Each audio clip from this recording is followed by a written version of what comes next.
People take supplements for all sorts of reasons: omega-3s for heart health, calcium for strong bones, vitamin B12 for more energy. But rarely is there one supplement that claims to heal seemingly every ailment, from asthma to liver disease. Yet NAC, short for N-acetylcysteine, is that kind of pill. Or so its fans like to claim. On Reddit, users say NAC helps them combat anxiety, asthma, insomnia, and other conditions, while some bodybuilders claim it helps combat muscle fatigue.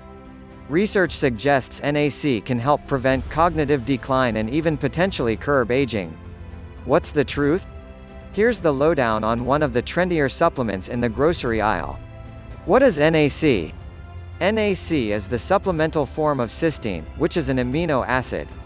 Specifically, cysteine is what's known as a semi-essential amino acid, meaning the body can produce it on its own, absorb it from diets high in protein, think poultry and beef, or get it through a NAC supplement. NAC isn't a vitamin or a mineral, and because the body makes it on its own, there's no recommended daily allowance. However, a therapeutic dosage of NAC, meaning the amount that's expected to have benefits, is considered to be no more than 3 grams per day. Though it's widely available as a pill, NAC can also be taken intravenously, aerosolized, or in liquid form. What does it do? Plenty of health products promise to detoxify the body, but NAC actually does it, explains Angela Grassi, a registered dietitian nutritionist. NAC, she says, produces a powerful antioxidant called glutathione, which removes harmful free radicals, molecules that cause cell, tissue, and DNA damage. When too many free radicals accumulate in the body, something called oxidative stress occurs, which is often a precursor to inflammation and even cancer. In hospitals, NAC is given intravenously to treat people with acetaminophen overdoses. Its ability to rid the body of free radicals and inflammation is likely one of the reasons why it seems to benefit so many different conditions, including symptoms related to aging. I'm a big fan of using NAC in the winter months especially, since it can protect against cold and flu.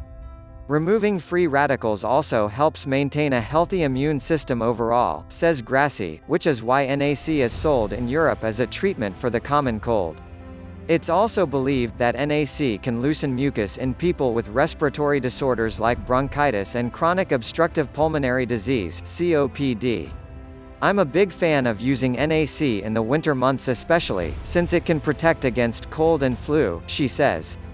In addition to eliminating free radicals, NAC can also help regulate an important neurotransmitter called glutamate. Experts say too much glutamate may contribute to mental health conditions like bipolar disorder, addiction, schizophrenia, and OCD. It's not surprising, then, that people who have taken NAC report improvement in symptoms related to these illnesses. A 2016 study published in the Journal of Clinical Psychiatry looked at 5 double-blind, randomized, placebo-controlled studies of people using NAC for depression and found that the supplement appeared to improve symptoms of depression more than a placebo. Should I supplement? NAC seems to benefit a wide variety of conditions, but experts warn that more research is needed. Even though there are some randomized trials, most studies are finding associations. Experts think it works for many conditions due to the way it acts as an antioxidant and tamps down on inflammation. But it's still unclear what it works best for.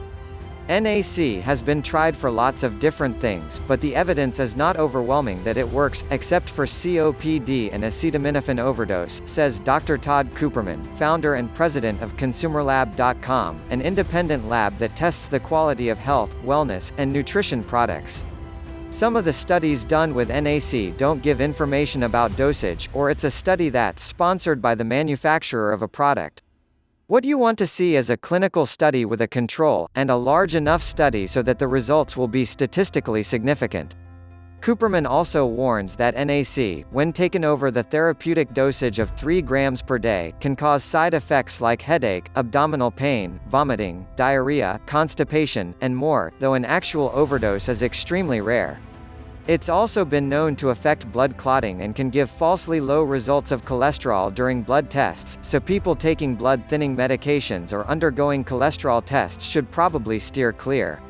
Otherwise, a lower dose, like a couple hundred milligrams, probably wouldn't be an issue for most people, Cooperman says. The evidence just isn't robust enough to determine whether you really need it.